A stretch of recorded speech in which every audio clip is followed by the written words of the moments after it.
Önről beszélnek a faluban, amikor azt mondják, hogy annak idején az első Orbán kormány alatt azt mondta, hogy itt van a miniszterelnök a zsebemben. Én rólam biztos nem. Nem tudja, hogy ki volt köz. Miniszterelnök az én zsebemben. Földügyben. Butaság.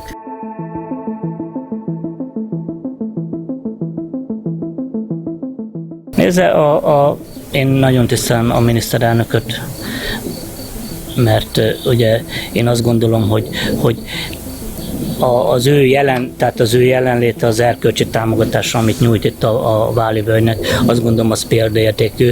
Kutattuk a Mészárost, kerestük a Mészárost, lementünk többször Felcsútra, és egyszer sikerült a polgármesteri hivatal előtt, a Kriszta már ismerte a kocsiját, és mondta, hogy itt áll a kocsi, akkor valószínű, hogy jönni fog. És akkor azzal rohantunk a Mészáros Lőrincet, láttuk, hogy jön ki, és a Krisztával rohantunk, hogy elkapjuk, berúgtam a hónom alá a kamerát, és akkor beindítottam, és akkor lesz, ami lesz. Ugye nem látszódott, hogy én forgatok, tehát ő azt hitte, hogy itt van egy fotós, de nem fotózik, itt van a hóna alatt egy nem foglalkozott ezzel, és akkor a Krisztának sikerült két jó kérdést föltenni, és valahogy olyan paszba volt a Mészáros Lőrinc akkor, amikor azt gondolta, hogy simán megengedheti magának, hogy akkor most ő leáll, és akkor ő válaszol ezekre a kérdésekre. Azt szeretném kérdezni, hogy mi a titka? Minek? Ennek a hatalmas földszerzésnek. Földszerzés? Mi az, hogy földszerzés? Hát az, hogy most már lassan 1400 hektár az önöké, a búzakolász és a családtagokon keresztül. Hát mi földbéleti pályázaton indultunk, és ezen nyertünk. Tudom, de mi a titka a győzelemnek? Hát mert hogy titkosították, nem tudom. Azt nem tudom, hogy mit titkosítottak. Nézd, én azt gondolom, hogy mi egy két pályázaton ugye, elindultunk, mint versenyző, mert ugye ez is egy verseny, és hát sikerrel vettünk egy-két akadályt, és ezért kötöttünk földbéleti szerződést. Mi egyedülüként pályáztunk az alcsoti földekre. Értem. Tehát úgy nehéz lett volna azért másnak megnyerni, gondolom. Az úgy valóban. Én azt láttam, hogy a Krisztina az szembesíti a Mészárost mindazzal a sunyi bizniszeivel, amiket ő akkor már elkezdett, ott Felcsúton és környékén.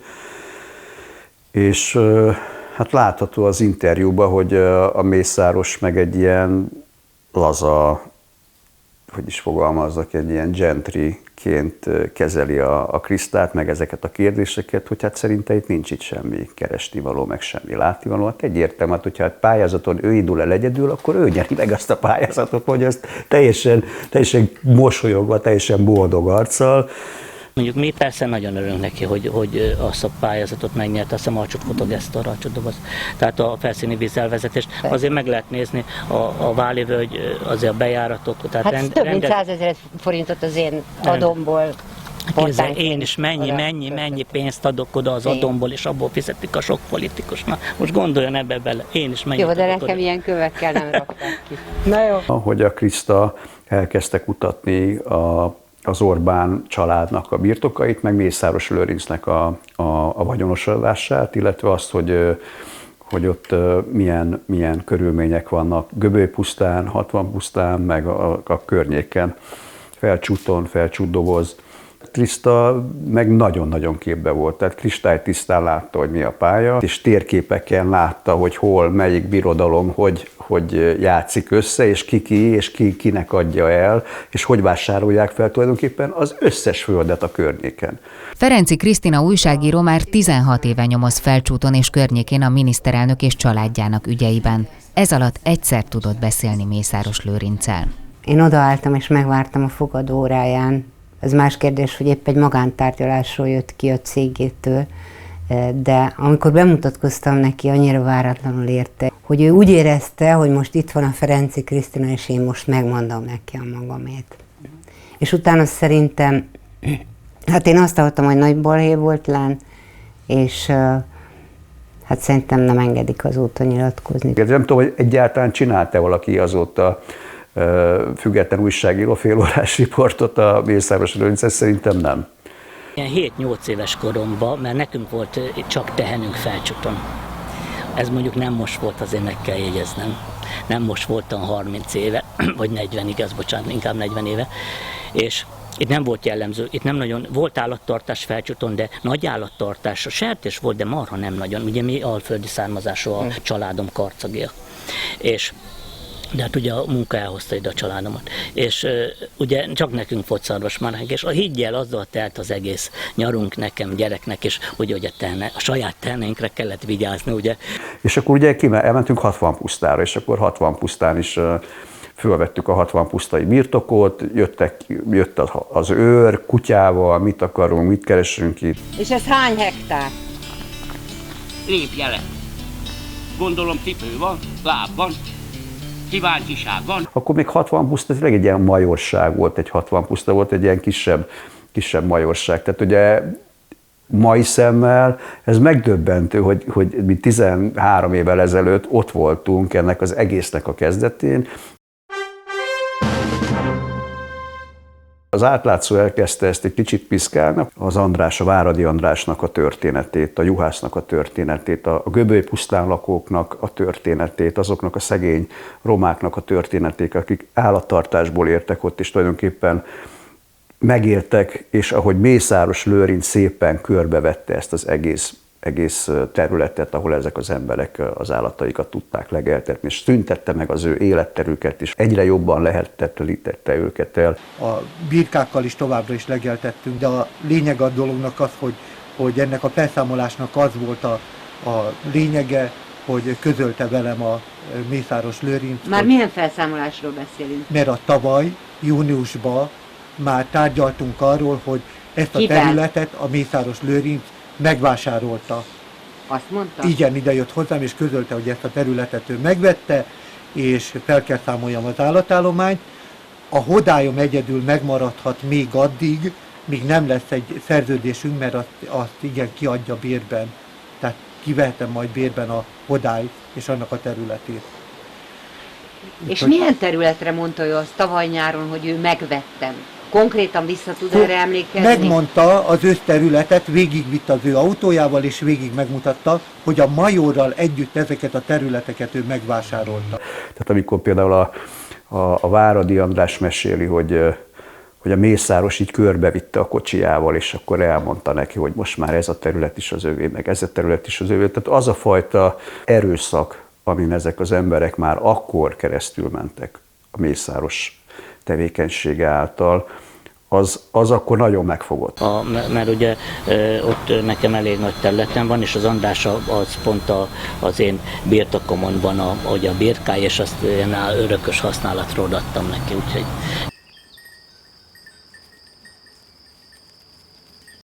Ez nagyon kicsi volt még akkor, tehát ez egy ilyen kis királyság volt, tehát ez még tényleg egy ilyen kis királyság volt akkor. Tehát az, hogy ma most a Mészáros Lőrinc hol tart, és mi van az országban, tehát hogyha valaki nekem akkor ezt mondja, akkor azt mondom, hogy milyen gyógyszert szedsz, hát hagyd abba, mert ez lehetetlen. Sikerült valami olyannak az ütőerére rátenni a kezét a Krisztának, ami mára egy óceánná duzzadt. A Mészáros Lőrinc egy tünet. A Mészáros Lőrinc nem érdekes. Ha nem Mészáros Lőrinc lenne valaki más. Egy vagyonszerzésről van szó, és egy dinasztiaépítésről van szó egyszerre. Szerintem, aminek a Mészáros Lőrinc egy eleme, egy olyan eleme, aki egyelőre még nem mondott ellent Orbán Viktornak.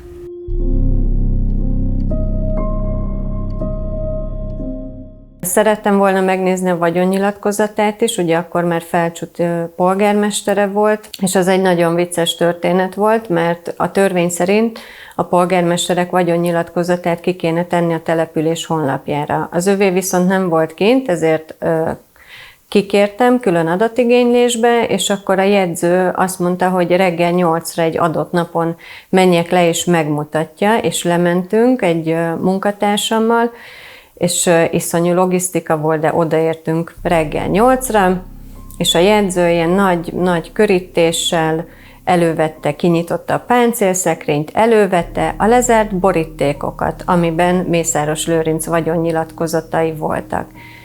És kérdeztem, hogy és a vagyonnyilatkozat, hát azt ő nem mutathatja meg. Tehát lementünk, és megnézhettük a lezárt borítékot, amiben állítólag ott volt a vagyonnyilatkozat. 200 milliárd forintnyi vagyon, 10 milliárd forintnyi felvett osztalék, 10 000 hektár termőterület. Sokan hallották már ezeket a számokat Mészáros Lőrinc vagyonával kapcsolatban. De vajon mi van ezek mögött a számok és cégnevek mögött? Mi is az, ami ténylegesen része a Mészáros portfóliónak? Eljöttünk néhány helyszínre, hogy megnézzük, miből is áll ténylegesen ez a vagyon. Az egyik leglátványosabb eleme az idén teljes egészében megszerzett Mátrai erőmű. 2017. decemberében vette meg a Mátrai erőmű Zrt. Fele tulajdonrészét az Optimus Nyrt. Mészáros Lőrinc egyik befektetési társasága. Idén márciusban aztán kivásárolták a partner cseheket, így az erőmű teljes egészében Mészáros Lőrinc birtokába került. Az MTI híradása szerint újra magyar kézben a Mátrai erőmű. Ez a 70 négyzetkilométernyi bányaterület is része a Mátrai erőmű Zrt.-nek, itt 7 négyzetkilométeren pedig folyik a bányászat. Így néz ki a valóságban 45 milliárd forint állami támogatás. Ez itt a hátam mögött a Kall Ingredients nevű cég izocukorgyára. Kezdetben persze, amikor elindult a projekt, és a kormány döntött a támogatásról, Mészáros még csak kisebbségi tulajdonos volt a cégben. Aztán, ahogy teltek az évek, nőtt az ő tulajdonrésze, és mára ott tartunk, hogy az Exim Bank, illetve most már a Mészáros érdekeltségbe lévő MKB által finanszírozott projekt teljes egészében Mészáros érdekeltségébe került. Ez itt a hátam mögött Mészáros Lőrinc 45 milliárd forintos cukorgyára, amiből 45 milliárd forintot részben visszanemtérítendő támogatás, részben hitelformájában a magyar állam állt. Itt a MON Parkkal szemben található Budapest egyik legértékesebb irodaháza, ez az Alkotás Point irodaház, ezt a múlt héten szerezte meg Mészáros Lőrinc a Diófa alapkezelő révén. A Diófa alapkezelő közismerten Spéder Zoltán kegyvesztett oligarcha vagyonának az egyik koronai ékszere volt. Sok pénzen fenntartott, sikertelen udvari televíziózás emblémája lehetne az Echo TV.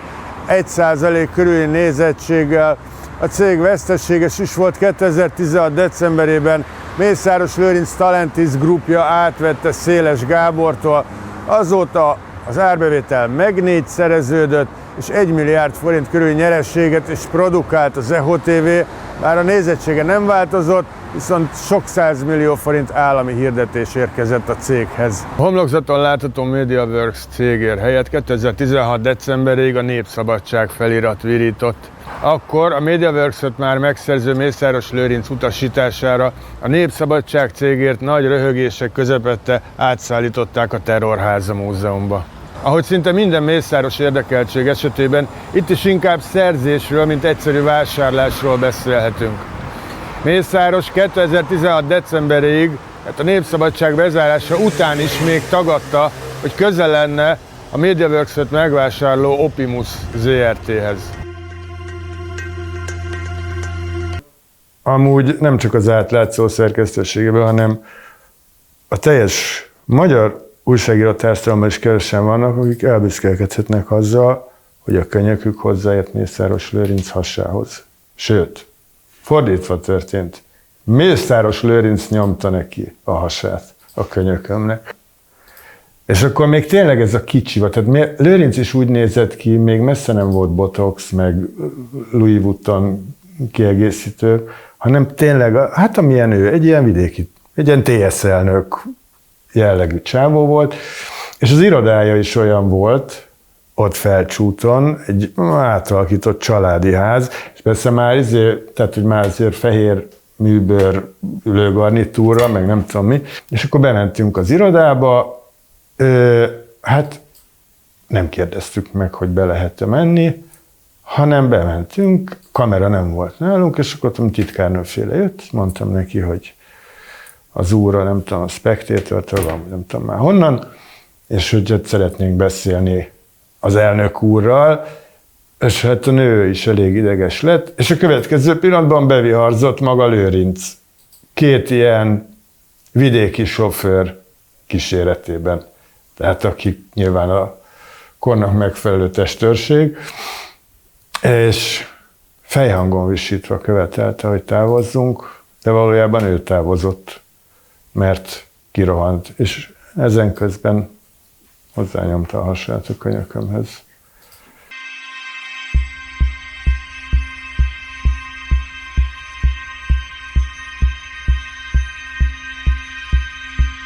A balatoni Hungest Hotel portfólió legnyugatibb darabja a Hévízi Panoráma Hotel.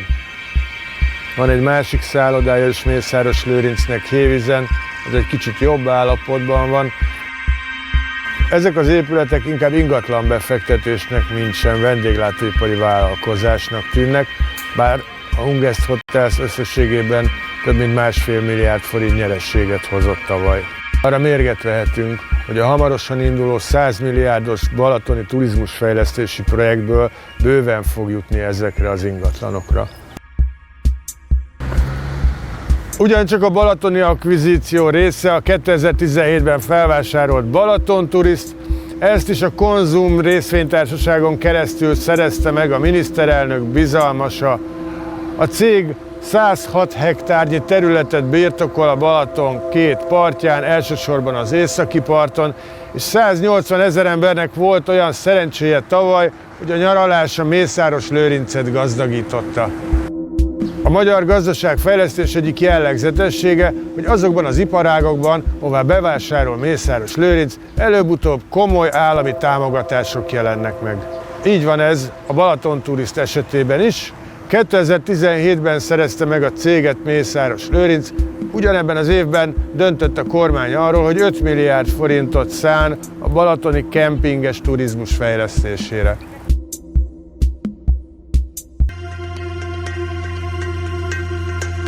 Idei szerzemény az Egerszalóki Szaliris Hotel, ezt már nem közvetlenül Mészáros Lőrinc vette meg, vagy valamelyik cége, hanem a Konzum nyerté, amiben már csak részesedése van Mészárosnak, pontosabban a Konzum magántőke alapnak. 2000 kilométert mentünk, Hévíztől Tokaig, Egertől Békés megyéig. Megpróbáltuk egy keresztmetszetet kapni a miniszterelnök bizalmasának cégbirodalmáról, és azt láttuk, hogy ez egy rendkívül divergens céghalmaz.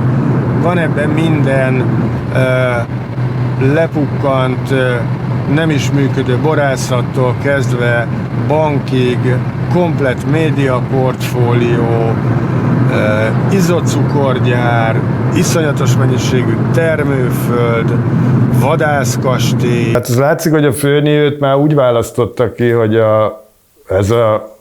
ugye párhuzamosan futott a két történet egy ideig a Simicskával, tehát ezért látszott, hogy a Lőrinc a B-terv, de hát én szerintem ideális. Tehát, hogy mármint az Orbán, vagy a család szempontjából ideális. Tehát, hogy ha van olyan figura, aki Stromanként a kockázat minimalizálás szempontjából optimális, akkor Lőrinc az. Én beszéltem Stromannal, aki az egyik azóta már meghalt, volt Neresnek volt a Stromanja. Az ő nevén volt az illetőnek az összes adriai vitorlás kikötője. És azért ez, szóval nem olyan, legalábbis ez szerint a Faszi szerint azért ez nem olyan, mint a kémfilmekben, hogyha te nem tudsz elszámolni, akkor először a lófej jön, aztán felrobbantanak az autóddal együtt. Azért itt ez egy bizalmi viszony, azért oda van adva a pénztárca neked, érted? Kérdeznék Mészáros Lőrincet, valószínűleg a cégei felének a nevét sem tudná felsorolni, nem hogy a tevékenységi körüket, hogy mivel foglalkoznak. Tehát egészen nyilvánvaló, hogy ő még csak egy ilyen protokollfunkciót sem nagyon tölt be ebben az elképesztő cégbirodalomban. És az a kérdés, hogy vajon kik irányítják ezt? Tehát egy ennyire sokféle, ennyire divergens, kisebb, nagyobb darabokból álló, rendkívül husza céghalmazt irányítani, ehhez egy nagyon professzionális menedzsment kell. És nem tudjuk, hogy ki ez a menedzsment, nem tudjuk, hogy hol működnek, nem tudjuk igazából azt sem, hogy mi az ő politikájuk, tehát hova meddig akarják építeni a céget. Ez a fajta exponenciális növekedése egy szereplőnek a piacon, tehát érted, a Tesla nem ugrott ekkorát, vagy a Facebook. Tehát nem volt a cégtörténetben olyan szakasz, amikor a 3 éven belül az eredeti forgalom 8000-szeresére nő a forgalom, vagy 160 000-szeresére. Tehát ez nincs, ilyen állat nincs.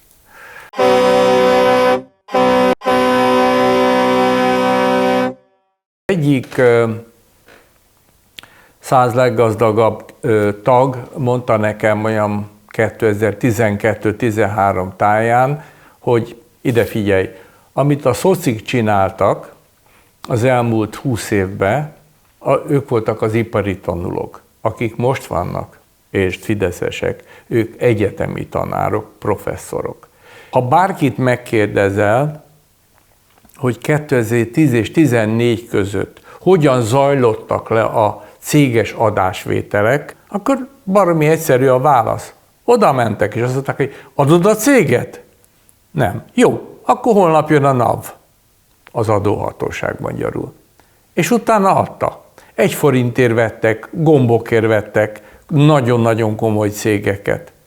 És volt olyan ember, aki erre rá is ment, aki meg is halt emiatt, mert nem tudta elviselni azt, hogy a saját, az a cég, amit ő felépített, az egyik napra a másikra új tulajdonoshoz került, és ő ezért még semmit nem is kapott. 14 után egy olyan váltás következett be, ez is ugye 11 év már, hogy ezek a mondjuk úgy finoman átcsoportosítások, ezek úgy zajlanak le, vagy zajlottak le, hogy a felvásárlási ajánlat piaci áron volt, vagy a fölött. Nem egy olyan esetről hallottam, hogy ezek a politikai kötődésű cégek, cégcsoportok, milliárdosok úgy vettek céget, hogy oda mentek, mint egykor Simicska, oda mentek, azt mondja, kell a céged, rendben van, mennyiért adod, ennyiért. Jó, akkor én adok még rá plusz 10%-ot. És itt már nem a fenyegetés, hanem a józan belátás volt, azt mondja, itt jön ez az ürge, többet ad, mint amennyit én gondoltam érte. Ha nem adom el neki a piacon, ellehetetlenülök, akkor még mindig ez a kisebb rossz. Persze, azok az esetek, amik a sajtóban megjelennek akár nap, mint nap, és azt mutatják be, hogy vannak olyan cégek, olyan emberek, akiknek csak ki kell nyitni az ablakot, és ömlik be a pénz rajta. Vannak ilyenek, de nagyon nagy szerencse, hogy mondjuk ebből a 100-ból ilyen kivételezett helyzetben talán 5-8-an vannak. Itt van a miniszterelnök vője, aki ugye természetesen most részben úgy állítja be magát, hogy a nemzeti értékek, építészeti hagyományok megőrzője. Na de hát, hogyha megnézzük azt, hogy ő mennyi pénzt, mennyi támogatást kapott, akkor ez nem biztos, hogy fedi a valóságot. Függetlenül attól, hogy a vele kapcsolatban álló üzletemberek szinte mindegyike azt mondja, hogy jó üzleti vénával rendelkezik, megbízható, kiszámítható üzletember, és tehetséges is. Ilyenkor azt mondom, igen, ezt én elismerem, mert miért kételkedjek abban, amit ők mondanak, de meg lehetett volna próbálni szabad verseny közben is. Szóval én nagyon mérges vagyok az Európai Unióra amiatt, hogy ezt a magántőke alap cuccot megengedte. Mert korábban volt az offshore, hogy az offshore ellen nagyon komoly ellenoffenzíva indult, az offshore vagyonok felderítésére, a pénzmosás ellen, stb.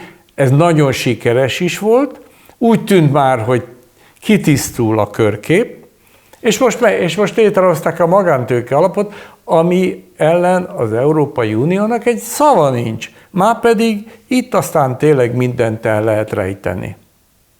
itt alapvetően, amikor a kleptokrata vezető és a kleptokrata vezető alatti ilyen frontokról beszélünk, tehát az ő embere és az ő viszi az ügyeket. Még hozzátartozik, amiről nem is beszéltünk, hogy ez a szisztéma nagyon erősen épül a bizalomra.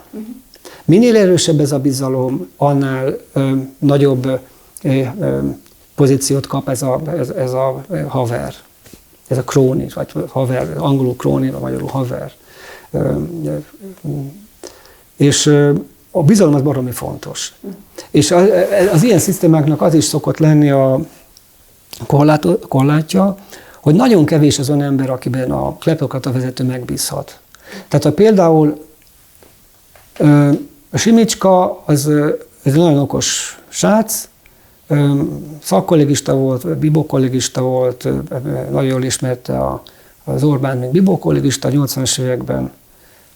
Én magam részéről, én pedig szakkollégista voltam, úgyhogy még onnan, abból az időszakban, az Orbánt abból az időszakból ismerem különben, még amikor ő bibos kollégista volt. Tehát volt egy nagyon erős kötöttség. De ugyanez van az Orbán és a Mészáros között, van egy nagyon erős bizalmi viszony. És annyira erős ez a bizalmi viszony, ami lehetővé teszi ezt a pozíciót. Na most, amikor a Simicskával szakít, akkor ez a bizalmi viszony ez megszűnik. Tulajdonképpen az összes Stroman kérdés akárkiről merült fel, ez így nagyjából meg is lehet válaszolni, és akkor itt idézném meg Simicska Lajost, aki róla is, hogy mondjam, nagyon sokan mondták, hogy ő egy Stroman, és akkor erre mindig az volt, hogy de nem. Ugyanazt láttuk Simicska Lajosnál, csak kisebben, amit nagyon fura így kimondani, de csak kisebben, mint Mészáros Lőrincnél, hogy egyre gazdagabb, egyre több munka, mindent ő nyer, stb., de ő nem Stroman, ez volt ugye a mondás.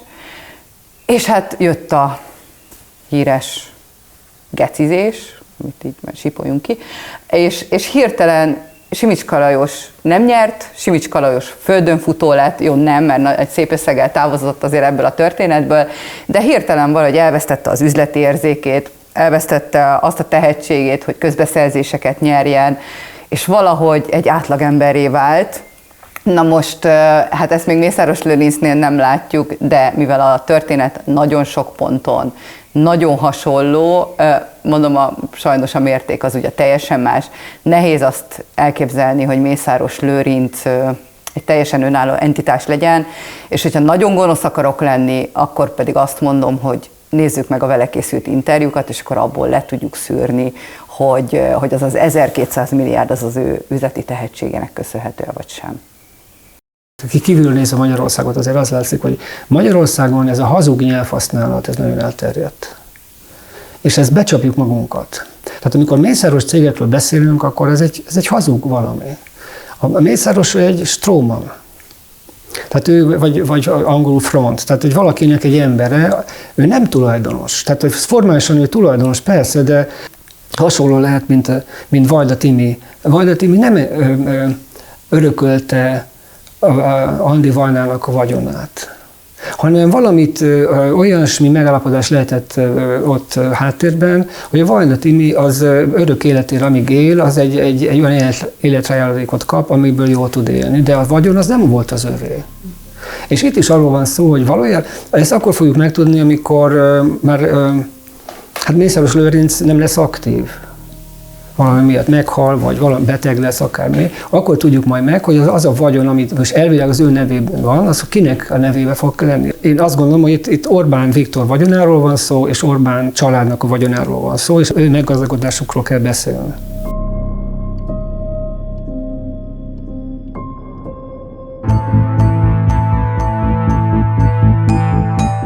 Az elmúlt években már 40, jellemzően ázsiai akkumulátoripari beruházás létesült Magyarországon. A magyar kormány több 100 milliárd forinttal támogatja ezeket a külföldi üzemeket, melyeknek nem csak a környezetterhelése, de energia és vízfogyasztása is óriási.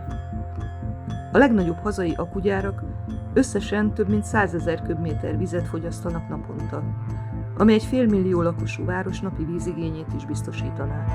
És kizárólag a Gödi akkumulátorgyár vízigényét kiszolgáló beruházás kedvéért nagyon nagy területen, a Szöldligeti Dunaparton ki kellett írtani a teljes növényzetet. A terület sivatagossá, építési területté vált, hogy helyet adjon azoknak az óriási komplexumoknak, amik itt helyet kértek maguknak, vízszűrő berendezéseknek, víztartályoknak.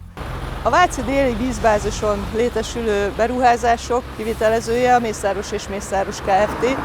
Szóval mivel ez egy nagy biznisz, ugye nagyon sok ilyen ipari beruházás készült, de nyilván megjelennek azok a neres oligarchák, akiknek a nevével egyébként nagyon gyakran találkozunk. Tehát konkrétan a Mészáros és Mészáros ZRT az a több akkugyárnál ezeket a több 10 milliárdos víziközmű beruházásokat intézze. Ugye mi forgattunk is több helyszínen, Iváncsán, Debrecenben, Gödön, ugye Gödön 35,5 milliárdra hízott föl ez az egész történet, tehát ugye az előbb említettük a dugulásokat, ugye most akkor készültek ilyen nagyon-nagyon drágán, nagyon nagy csatornák, amikben nagyon sok vizet lehet a gyárba vinni, ugye ezt is megírtuk, hogy ez egy Kecskemétvárosnyi mennyiség az, amit tudnak biztosítani a gyár számára. Ismerjük a debreceni problémát, hogy ott a keleti főcsatornából kell elvezetni a vizet, és akkor ugye hát azt ígérik, hogy majd ezt megírik, hogy honnan meg, hogy a lakosság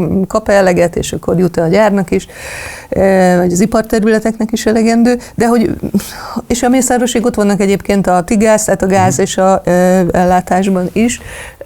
Tehát én azt gondolom, hogy ez nagyon-nagyon-nagyon megéri itt ezeknek a kormányközeli vállalkozóknak, tehát ők ezen rettenetesen sokat nyerészkedtek, nyilván más típusú vasútépítéseken és egyebeken is, de ez az egyik olyan dolog, ami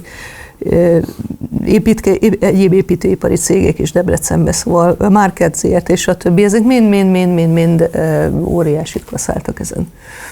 Jó napot! Nem, köszönjük szépen, felvételt készítünk éppen. Látom, mert hogy a létesítményt fotózzák. Ez egy közterület. Az állami szervek évente több ezer milliárd forintot költenek el közbeszerzéseken keresztül, ezért szoktuk megvizsgálni ezeket a tendereket közelebbről, hogy lássuk, hogyha esetleg korrupciógyanús cselekményekre kerül sor. Egy ilyen vizsgálat során fedeztük fel többek között azt is, hogy a Mészáros M1 autókereskedő Kft.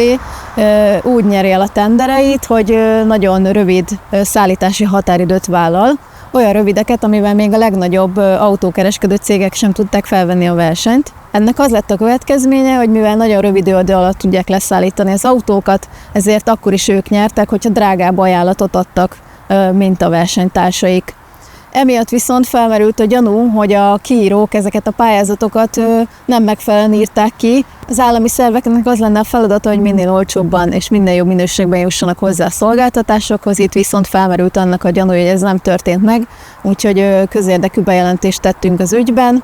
A hatóságok először nem akartak vizsgálódni, majd végül a 9. kerületi ügyészségnek a határozatát követve mégis nyomozásra kényszerültek, úgyhogy büntető eljárás indulhat az ügyben hűtlen kezelés miatt, illetve nem csak emiatt, hanem további tendereket is megvizsgáltunk még a Mészáros M1 Kft. Kapcsán, ahol azt tapasztaltuk, hogy szinte ilyen színházszerűen, bábszínházszerűen összejátszanak látszólag a különböző autós cégek, amatőr hibákat vétenek, nyertes pozícióból lépnek vissza, úgyhogy nem adnak be valami Pitjáner hiánypótlást, tehát hogy igazából eljátsszák csak, hogy versenyeznek egymással, de valójában mintha le lenne osztva, hogy ki lesz a nyertes, és ennek a kivizsgálására a kartell gyanú miatt is szintén indítottak egy eljárást a cikkeinket követően.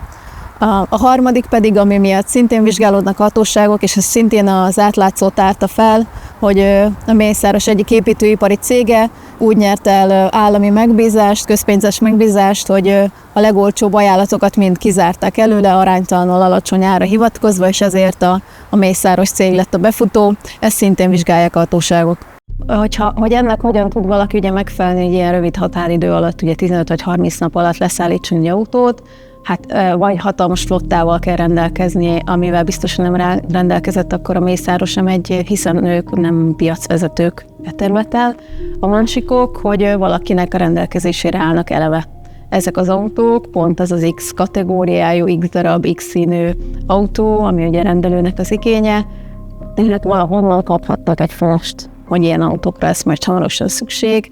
Igen, tehát ami Mészáros nevében van írva, hát azt látjuk, hogy ezek a cégek, én a közbeszerzéseket látom, 2010 előtt nem nagyon voltak ezek aktívak, tehát ha jól emlékszem, Mészáros és Mészáros nevezetű cég, az 2006-ban volt egy közbeszerzés, ami talán indult vagy nyert.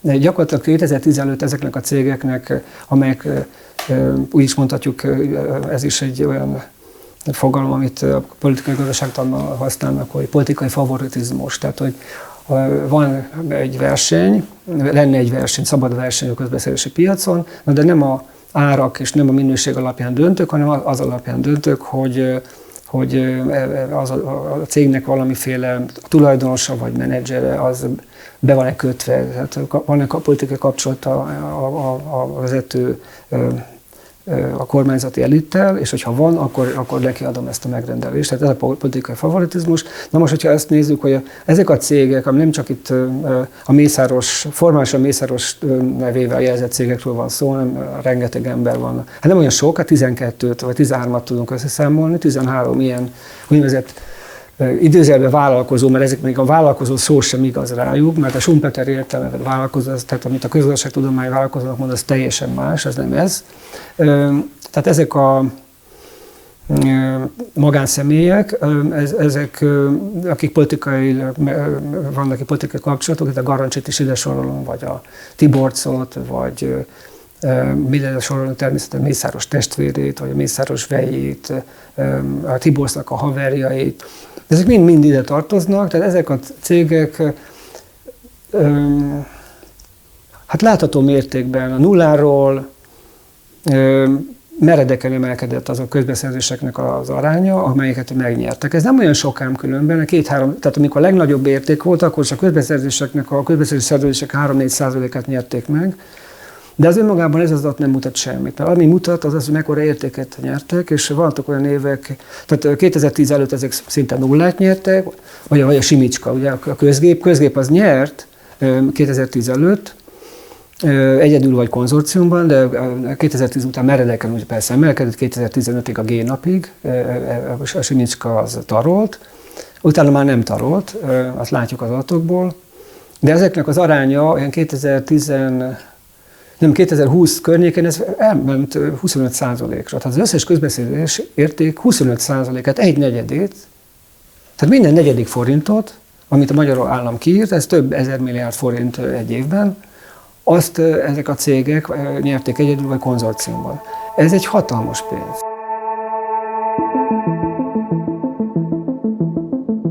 ...2018 tavaszán felfigyeltem arra, hogy a Ferihegyi repülőtéren nagyon gyakran megfordul, illetve itt parkol gyakorlatilag egy luxus kategóriás magánrepülőgép, és elkezdtem figyelni, hogy ez a repülő hova megy, mikor megy, és aztán abban az évben nyáron a Mérce egyik olvasója lefotózta a Lady Milliárd nevű jacht fedélzetén Mészáros Lőrincet az akkori felesége társaságában, és akkor elkezdtem figyelni ezt a jachtot is, és hát pikpak kijött, hogy a repülő az mindig oda megy, ahol éppen a jacht horgonyoz, az Adrián, Olaszország, Horvátország, Montenegro, ezen különböző nyaralóhelyeken. A Ferihegyi repülőtéren pedig sikerült lefotózni Orbán Viktort is, amint kiszállt ebből a repülőből, úgyhogy abszolút nyilvánvalóvá vált, hogy a közpénzből meggazdagodott Mészáros Lőrinc most már luxus repülőt használ, luxus jachtot, és mindehhez a miniszterelnöknek is köze van. A repülőn utaztak Mészáros gyerekei, a családjukkal, meg több ilyen Fidesz kormány közeli üzletember is. Nem jogszerűtlen és belefér a polgári jóízlésbe, hogy a miniszterelnök milliárdos nagyvállalkozó pénzért repül a MOL-Vidi meccsére Bulgáriába a nyáron. Erről beszélt Híradón kérdésére Gulyás Gergely.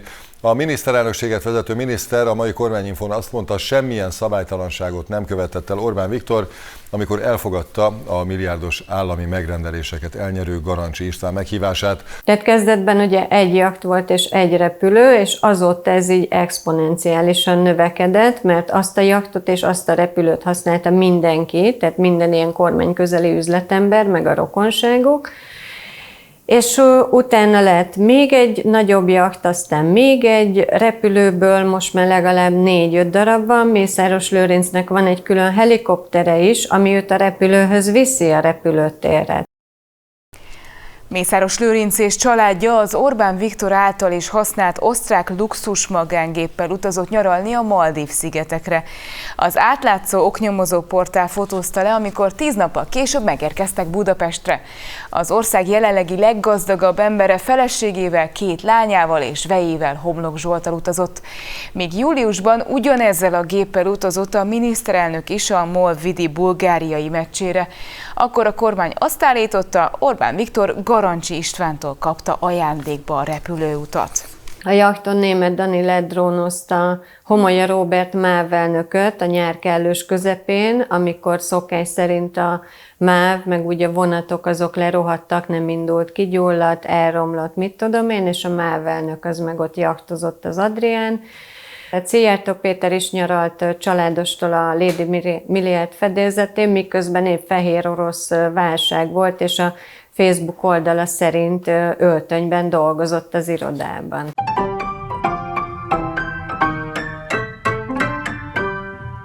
Volt olyan többször, ugye nem mindig tudtunk kimenni a repülőtérre és lefotózni, hogy éppen ki utazott, ki ment el, vagy ki jött haza ezekkel a magánrepülőgépekkel, de így viszonylag egyszerűen ki lehetett logikázni, mert kiment az egyik luxusrepülőgép, ami a Mészároshoz köthető, kiment valamelyik honvédségi repülőgép, és utána X foci meccsen ott volt egy kép Orbán Viktor és Mészáros Lőrinc a VIP páholyban nézték a foci meccset. Tehát, hogy ez így minden bizonnyal azokkal a gépekkel mentek.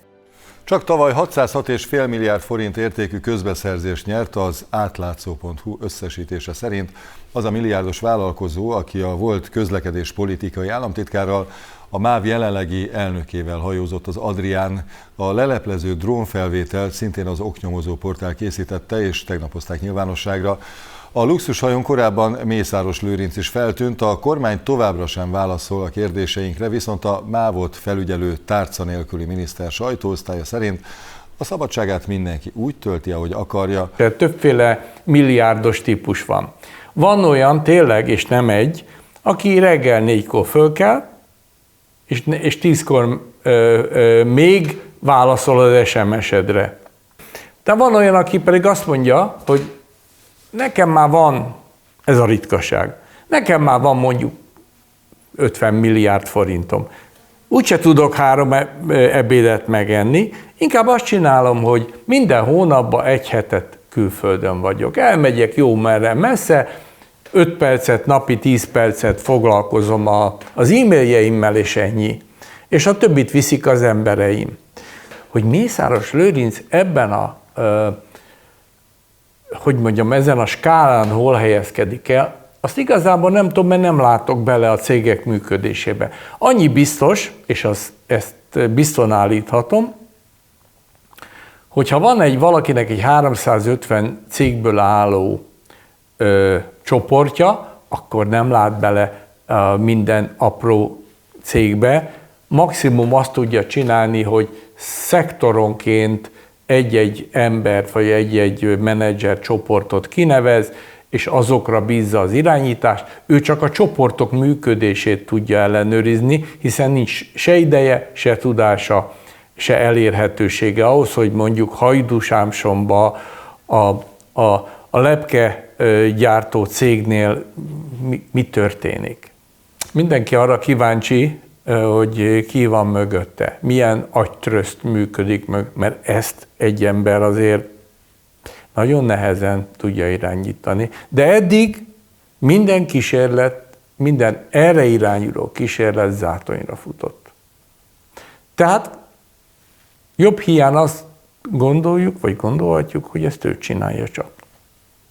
Azt elképzelhetőnek tartom, hogy bekerült volna a 100-ba. Azt, hogy ilyen mértékű gazdagodása, hogy az első helyre most már évek óta pályázik, és ezt el is nyeri, ezt is elnyeri, azt nem nagyon. Tényleg példátlan. Példátlan egy ekkora vállalatcsoport fölépítése, példátlan, ahogy ez működik, pozitív vagy negatív értelemben is, az eredményei is azok. Szóval ilyen nagyságrendű, ilyen sokrétű, sok birodalom nem, szerintem utoljára a Weiss Manfrednak volt. Mert ugye, de az se volt ekkora. Most így végig nem volt, az se ekkora, a Csepel-művek, nem volt soha akkora, hogy ebben benne van a tűzhelygyártó cégtől, útépítésig, autópályakoncesszióig, agrárcég. Mészáros a legnagyobb magyar földbirtokos, 13 000 hektár földje van most, vagy 15 000.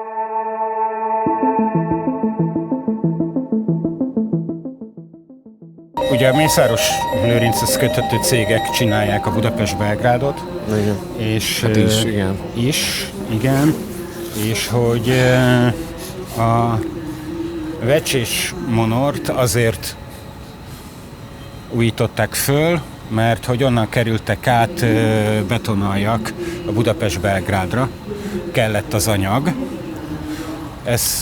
Hát most van egy ilyen gyanú, igen, hogy ugye annak idején még azt hiszem a Hatházi, hogy ki tárta föl, hogy a Kelebiai átépít Budapest-Belgrádnál föltűnt egy csomó használt vágányanyag, amivel egyébként alapból nem lenne baj, hogy a mellékvágányokba ilyeneket raknak, csak hát mondjuk azért egy 800 milliárdos projektnél egy ilyen tök egyszerű vasút van, az egy gyanút keltő, hogy vajon itt mi volt eredetileg előírva, és ténylegesen mi helyett került be ez a használt anyag. Ezt érdemes lenne egyszer majd azért valakinek vizsgálni. És hát nyilván az is gyanút keltő, hogy a Vecsés és Monor között 2021-ben volt egy pályafelújítás, a 100 vonalnak, tehát a Budapest-Cegléd vonalnak az egyik legjobb állapotú szakaszát érintette. Ez is már önmagában fura, miközben ugye Szolnoknál, meg Budapesten belül majdnem leesik a vágányról a vonat, a Nagykátai irányról nem is beszélve.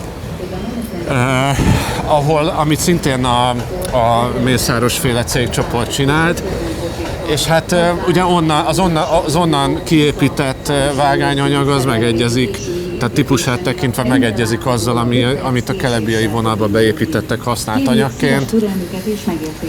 Hát ez azért, hogy mondjam, én nem állítok semmit, de azért minimum gyanút keltő, és azért érdemes lenne megnézni, hogy itt pontosan hogyan vándoroltak az anyagok, mert azért ez megint arra enged következtetni, hogy hát itt nem egészen a szerint zajlik a pálya-fenntartás tervezése a MÁV-nál, meg a beruházásoké, hogy mi a vasút igénye, meg mi a forgalomnak az igénye, hanem hogy hát ez elképzelhető, hogy inkább itt a kivitelezők mondják meg, hogy mi történjen.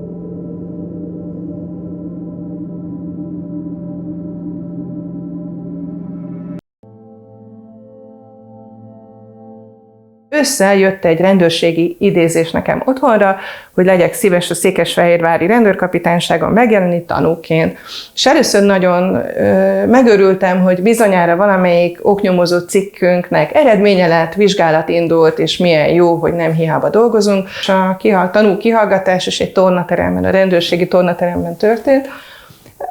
Picit fura volt várakozni a recepciónál, de utána kedvesen betessékeltek a tornaterembe, és az első 3 mondat egyikében már szerepelt a Búzakalász 66 Kft. Szó, amiből tudtam, hogy Mészáros úr cége jelentett fel bennünket, és akkor tudtam, hogy valószínűleg amiatt az anyag miatt, amikor lefényképeztük az ő birtokát drónnal.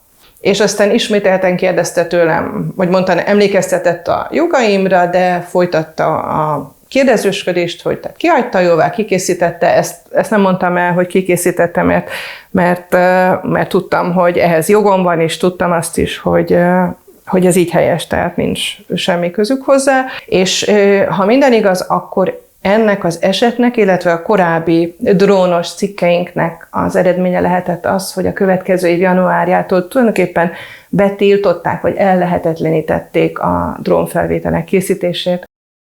Itt vagyunk a Mátrai erőműnél, ahol az elmúlt hetekben többen rosszul lettek a bűztől, olyan mértékű gázszennyezés volt, hogy még a környező falvakban is érezték. Annak jártunk utána, hogy honnan ered a szennyeződés. Ezen a telephelyen egyébként nem csak a hőerőmű működik, hanem idei évben elkezdte a működését egy nagy kapacitású gabonafeldolgozó üzem is. Ez is szerepet játszott a történetben.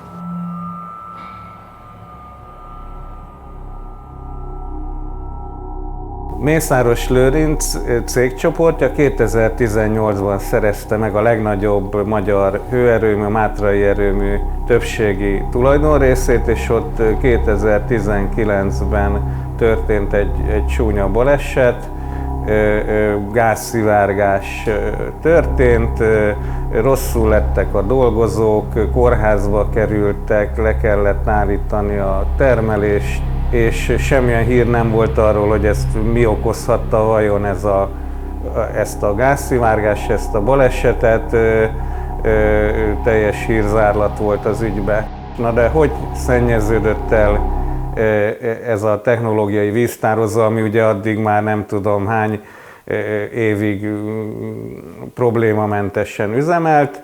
Hát azért szennyeződött el, mert ahogy Mészáros Lőrincék megszerezték ezt az erőművet, oda telepítettek mellé egy keményítőgyárat, egy buzafeldolgozót Viressol Kft. Néven, szintén 6 milliárd forint állami támogatásból építettek egy keményítőgyárat, és ez a keményítőgyár, ez szintén ugyanezt a technológiai víztározót használta valamilyen módon, például a szennyvize, a buza feldolgozásból, keményítőgyártásból hátramaradt szennyvíz, az ebbe a technológiai víztározóba ömlött. A környezetszennyezés ügyében pedig eredménytelenül végződött a nyomozás, és az állam a következő évben még néhány milliárd forinttal megdobta a Viressol Kft-t, amiből egyebek mellett egy normális szennyvíztisztítót fejlesztettek, hogy ilyesmi többet ne fordulhasson elő. Hulladékgazdálkodási tevékenység elleni tiltakozás az lényegében a Cica homokbánya néven elhíresült Pusztavám és Oroszlány közti bányaterület feltöltésével kezdődött. Az átlátszón is megírtuk, hogy az itt lévő természetes élőhelyet és bányatavat kiszivattyúzták, és a Vértesi Környezetgazdálkodási Kft. Töltőanyagával kívánták feltölteni. Körülbelül 6-8 éven keresztül naponta 1000 tonna hulladékből előállított anyagot szállítanának a Vértesi Környezetgazdálkodási Kft. Kamionjai a természetvédelmi besorolású területre. A Vértesi Környezetgazdálkodási Kft. Szerint cégük ezen a területen tájsebgyógyítást végez. A tiltakozó természetvédő civilek és 4 zöld hazai civil szervezet viszont úgy véli, hogy a tevékenység környezetkárosító, trükkös hulladéklerakás valójában.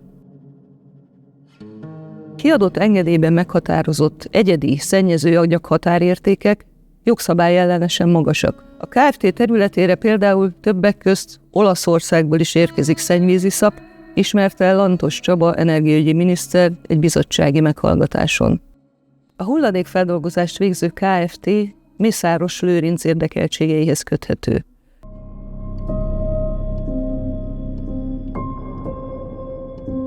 Mészáros Lőrinc nem csak Magyarországon terjeszkedik, hanem külföldön is. Itt is több érdekeltsége van már, így például horvát tengerparton, Opatijában, ez egyik nagyon felkapott üdülőhelyen működtet szállodát, valamint megvásárolta a Talentis Agro Zrt-n keresztül a mögöttünk látható alma termelő céget, amely Horvátországban a legnagyobb.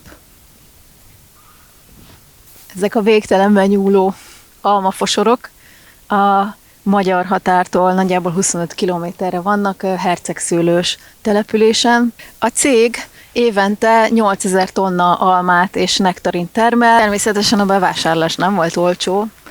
Abban az évben ugyanis, amikor megvásárolták a mészáros cégek ezt az almatermesztő céget, akkor nem csak ezt vettek, hanem Boszniában egy cementgyárat is, és jelenlegi ismereteink szerint a kettő bevásárlás együtt 79,4 milliárd forintba került, amelynek egy jelentős részét állami segítséggel fizették ki a mészáros cégek. Az almatermelő cég 3,1 milliárd forintba került. A problem is from Hungary. They don't care how much about us. Mögöttünk, mellettünk látható stadiont, és Mészáros Lőrinc cégeinek a segítségével építették meg pár éve, előtte elakadtak a munkálatok, és hát a leggazdagabb magyar cégei, mint megmentők szálltak bele az építkezésbe, ezért a nyilváneszék település, illetve hát főleg a foci szurkolók nagyon hálásak voltak ezért mindig Mészáros Lőrincnek, annyira, hogy díszpolgári címet is kapott már itt Mészáros Lőrinc. Horvát szurkolók kerestek meg minket azzal, és hát más magyar médiumokat is, hogy a kiesés szélén áll az eszéki foci csapat, amit Mészáros Lőrinc a cégein keresztül főszponzorként támogat, illetve korábban amelyik csapatnak ugye a stadiont megépítették. És mivel ez az év legnagyobb meccse, amikor ugye a bajnok esélyes Dinamo Zagrebet fogadja az eszék, hát felmerült, hogy talán ez az a mérkőzés, amire Mészáros Lőrinc is el fog jönni személyesen szurkolni ugye a csapatnak. Ez nem történt meg, viszont ha már itt jártunk, akkor beszélgettünk a szurkolókkal, megkérdeztük, hogy mi az oka annak, hogy jelenleg az utolsó helyen áll a csapat, ők mit látnának jónak, kiket kéne lecserélni, mind kéne változtatni, ők hogyan élik meg ezt az egészet, és hogy mi a véleményük Mészáros Lőrincről. Azért, mert Magyarországon milyenek a hogy kell mondani, viszonyok? Hospital vagy kindergarten és olyasmit, iskolák, ez Magyarországon kérdés. Itt nálunk érdekeli, hogy aki vette a klub, milyen a klub lesz. A showba természetesen vannak szurkolói mezek, amin szép nagy felirattal rajta van a Mészáros és Mészáros ZRT, valamint Mészáros Lőrincék saját mezgyártó, sportszergyártó boltjának, a Turulnak a logója is látható a mezeken. Say to him to fuck off, but if I have to be polite, I'll tell him to sell club to someone else who will take care of club properly. Beszéltünk szurkolókkal, akik értetően nagyon csalódottak, és többségük elég dühös is.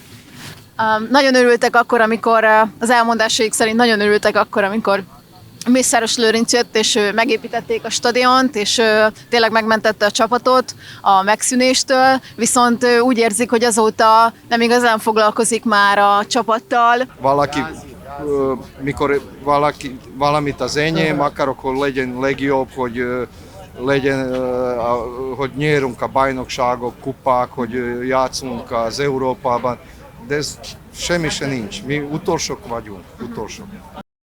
Ha valamelyik cég be van kötve a Fideszhez, ezt úgy hívják, hogy ugye politikai favoritizmus, vagy azt is mondjuk erre, hogy haveri rendszer, vagy ez egy kleptokrata rendszer, itt egy rabló állammal állunk szemben. A rabló állam azt jelenti, hogy maga az államot, a kormányzást vezető elit arra használja a hatalmát, hogy kirabolja az országot. Ezt nem én mondom, ezt a politikai gazdaságtan állítja.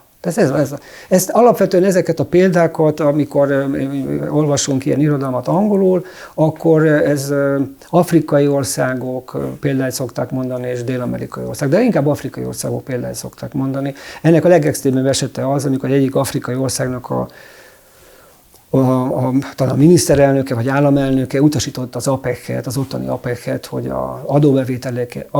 az adott ország éves adóbevételét az ő saját magánszámlájára utalja át. És akkor ez meg is történt, és akkor ez a rablóállamnak a legegyszerűbb, legextrémebb esete. Itt is kb. Erről van szó, csak mindenféle fixni-faxikon keresztül történik ez a dolog. Tehát a haveri rendszerekben maga a kleptokrata vezető sem bízik a joguralomban, mert tudja, hogy nincs joguralom, és emiatt a kleptokrata vezető is A haveri rendszernek a kedvezményezettjei is úgy gondolják, tudják azt, hogy maguk a gazdagságuk az csak a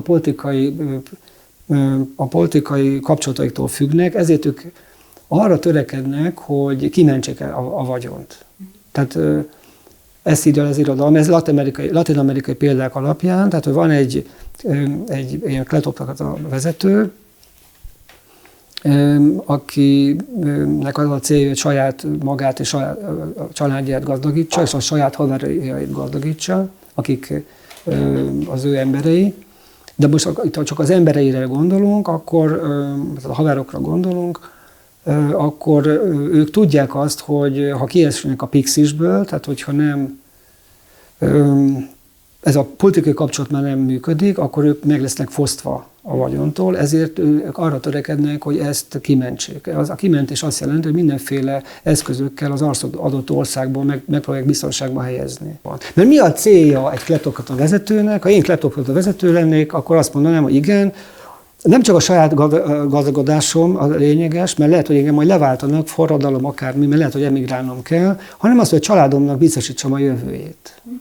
Hogy saját lábon tudjanak állni, ugye? Tehát a családomnak biztosítsam a jövőjét, és az unokáimnak is biztosítsam az jövőjét, sőt, az a jó, minél több unokám van, azok mindig gazdagok lesznek, és unokáim is gazdagok legyenek. Ezt úgy tudom biztosítani, hogy a lopott pénzt, amit én lopok, azt én külföldre viszem. Olyan helyre, és az érdekes itt, az abszurd, hogy olyan helyre viszem, ahol van joguralom. Hogy nehogy tőlem is. Hogy nehogy ott, mert ott biztos vagyok benne, hogy ott nem lopják el. Tehát Svájcba viszem. Megpróbálom Svájcba vinni. Vagy különböző Kajmán-szigetek, meg Man-szigeteken keresztüli számlákon végül Svájcba juttatom el a pénzt, mert az egy biztos dolog. És svájci frankba fogom tartani. Amikor ezt a filmet forgatjuk 2026. február elején, Mészárosék éppen Felcsút határában egy hatalmas területen építkeznek. Hogy mi lesz a következő nagy dobása, egyelőre nem tudni, mint ahogy azt sem, hogyan tartható fent ez a hatalmas cégbirodalom akkor, hogyha egyszer elzárják a közpénzcsapokat. Egy valami azonban biztos, ha ez megtörténik, az átlátszó ott lesz, és mindenről beszámol majd.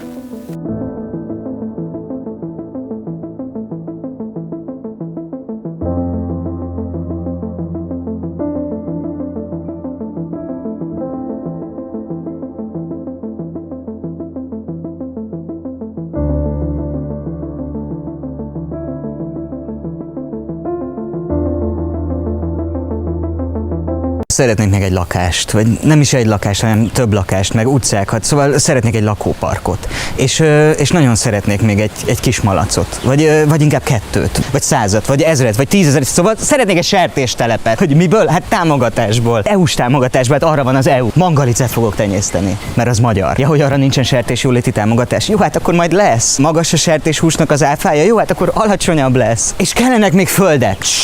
Csoki gyár. Reggel szeretnék golfozni, tehát akkor kell egy golfpálya, minden rendes faluban kell egy csónakázótó. Sétálok egyet a parkban, nem is parkban, arborétumba, és este foci. Hogy jutok el a foci meccsre? Mert gyalog nem, az biztos. Kisvasút, igen, kisvasút.